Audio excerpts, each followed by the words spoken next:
Hey everyone, welcome back. We get a lot of interesting stuff sent our way, but this topic, this one really hit home for me. Oh, yeah, Yeah, giving feedback to friends. I mean, we've all been there, right? Trying to figure out how to be honest without, well, ruining the friendship. totally. It's a tricky one for sure. And that's exactly what we're diving into today, this whole idea of, is it actually wise to give feedback to friends? We've got this article, is it actually wise to give feedback to friends?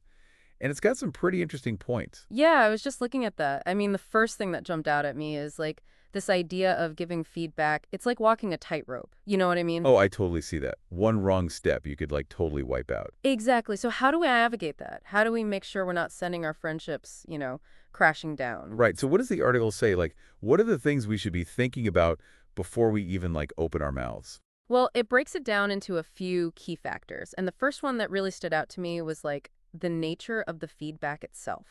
Okay. Yeah, that makes sense. So what does that mean exactly? It means like, is it constructive? Are you focusing on the behavior, not the person? Oh. So instead of saying you're always late, you'd say something like, "Hey, I've noticed you've been running behind lately. Is everything okay?" Right, exactly. It's a much more, supportive and understanding approach. Yeah, like it's coming from a place of concern, not just like judgment. Exactly. And that kind of leads into the next point, which is the strength and history of the friendship itself. Oh, interesting. So like how long you've been friends and how close you are. Yeah, that's a big one. I mean, the article suggests that newer or weaker friendships might not be ready for, really heavy feedback. And I kind of have to agree with that. Yeah, I see that. It's like you're still building that foundation of trust. Maybe hold off on the big critiques for a bit, right? Exactly. It's like you don't want to, like, criticize someone's taste in music on the first date. Huh. Way too soon. Right. Too soon, too soon. Okay, but even if you've been friends forever, the article also talks about like gauging your friend's openness to feedback. Like, are they actually ready to hear what you have to say? I found that part really fascinating. It's almost like sometimes people might say they want feedback, but like, are they actually emotionally ready to receive it? Yeah, that's such a good point because wanting it and being ready for it, those are two totally different For things. sure. And even if they are open and ready, there's like the whole delivery thing, right? Like how you actually say it. Oh, absolutely. That's huge. Clear, kind, and specific language is super important. So basically, like, don't beat around the bush. Exactly. Just get to the point in a respectful and thoughtful way. But, and this is where it gets really interesting, there are like certain types of feedback that the article calls out as like friendship killers. Ooh, okay. Like what? Things like unsolicited advice. Oh, that one gets me every time. Or like constant nitpicking, that's another big one. And then, of course, there's public criticism, which is like the ultimate no-no. Ouch. Yeah. Public criticism, that's got to be brutal. It is, and the article really digs into why these types of feedback are so damaging. Like, they basically erode trust and respect, you know? Yeah. I mean, unsolicited advice can feel so condescending.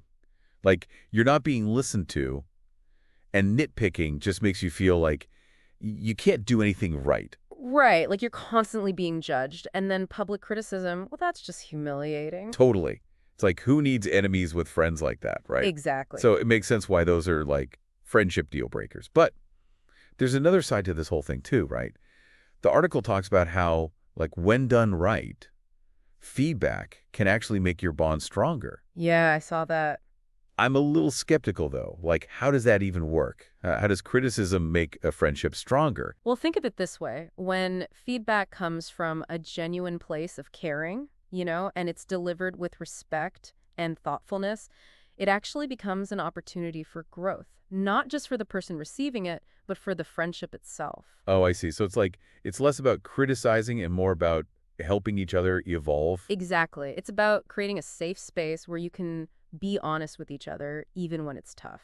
Okay, yeah, that makes a lot more sense. It's like, it's all about the intention behind it. Exactly. Are you trying to help your friend grow, or are you just trying to like fix them or make them see things your way? That's a great point. It's like, sometimes maybe the kindest thing you can do is like, not say anything at all. Right. And the article actually ends on that note. It says sometimes the best thing you can do for a friend is to not give feedback, even if you think you have something valuable to say. Wow. That's like really powerful. So it's not always about speaking up. Sometimes it's about knowing when to like hold back. Exactly. It's about putting the friendship first, always. This has been I don't know, it's been really thought provoking. It's definitely given me a lot to think about. Me too. And I'm sure our listeners are feeling the same way. We've covered a lot today. We have. And I think the big takeaway here is that giving feedback to friends, it's not a simple yes or no decision. There's so much to consider. Yeah, like the nature of your friendship, how you deliver the feedback, and, most importantly, your intentions. Right. It's all about being mindful and, yeah, really considering the impact of our words. Couldn't have said it better myself. Well, on that note, I think we'll wrap things up here. Thanks for joining us for another deep dive. We'll see you next time.